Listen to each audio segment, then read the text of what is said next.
Assalamualaikum warahmatullahi wabarakatuh. Perkenalkan, nama saya Islami Nikma dengan NIM 19070301,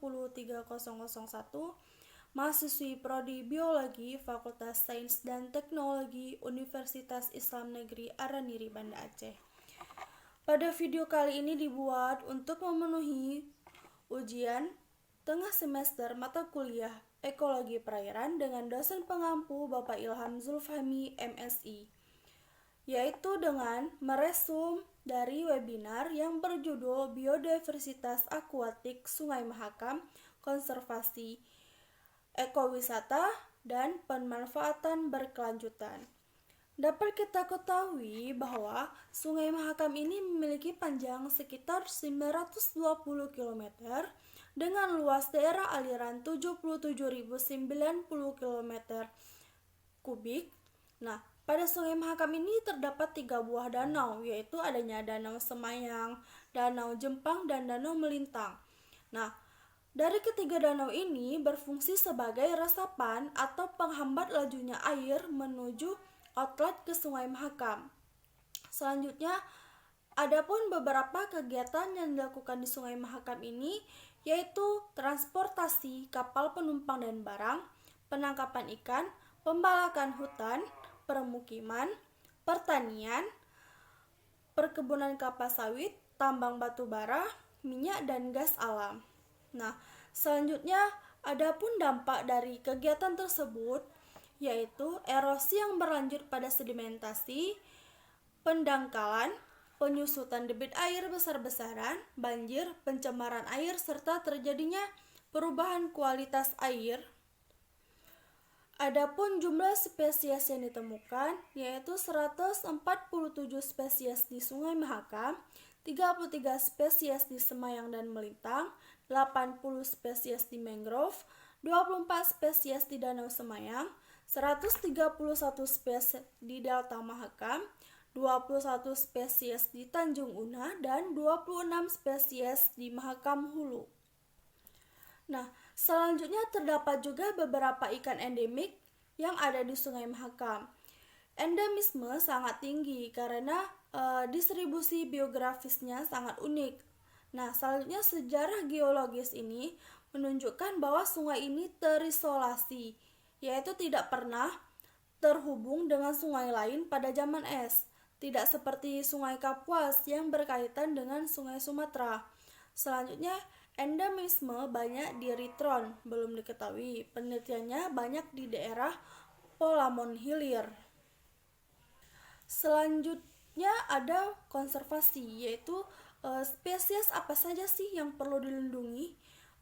Yang kita ketahui bahwa spesies yang menurun karena penangkapan.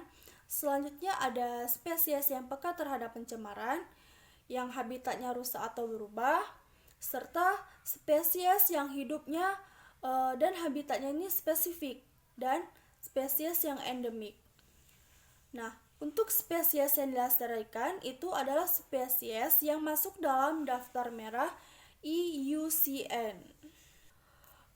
Jadi adapun sarannya yaitu dalam rangka pengembangan ilmu pengetahuan dan teknologi serta dalam upaya melindungi dan melestarikan sumber daya alam hayati Sungai Mahakam, maka perlu dilakukannya yang pertama yaitu riset biodiversitas Sungai Mahakam, yang kedua konservasi perairan, yang ketiga identifikasi biota akuatik terancam punah, yang keempat upaya mengungkap spesies baru, dan yang kelima pengawasan, yang keenam penerapan peraturan perundang-undangan, yang terakhir yaitu mengoptimalkan sumber daya alam Sungai Mahakam sebagai wisata edukasi.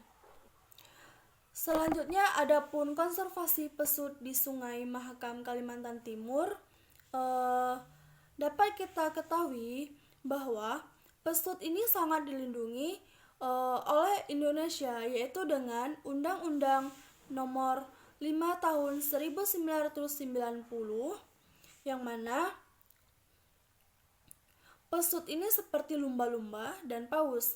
Nah, ciri khas dari lumba-lumba yaitu bernafas dengan paru, memiliki lubang sembur, melahirkan satu anak sampai 1-3 tahun sekali, menyusui, mengumbarkan sonar, sering menolong manusia yang tenggelam, mengindikasikan daerah yang banyak ikan. Nah, makanan dari hewan tersebut yaitu ikan, cumi-cumi, udang, dan gurita. Adapun fungsi sonar itu sendiri dapat mencari mangsa, sebagai orientasi, sebagai komunikasi. Nah, sonar ini sama halnya seperti pada hewan kelelawar. Lumba-lumba dapat menghitung jarak benda berdasarkan selisih waktu antara suara yang dikeluarkan dengan gema yang dikembalikan.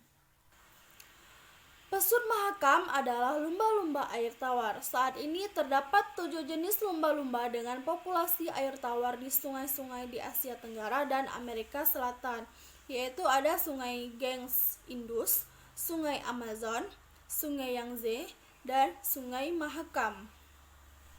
Adapun fungsi kawasan konservasi perairan pada umumnya yaitu menyediakan ekosistem dan lingkungan yang berkelanjutan, menjaga sistem rantai makanan serta siklus hidup ikan, mengurangi laju degradasi habitat dan menguranginya kepunahan, serta dapat memberikan manfaat sosial dan ekonomi masyarakat. Nah, mungkin hanya ini saja yang dapat saya sampaikan pada video kali ini. Saya akhiri dengan wassalamualaikum warahmatullahi wabarakatuh.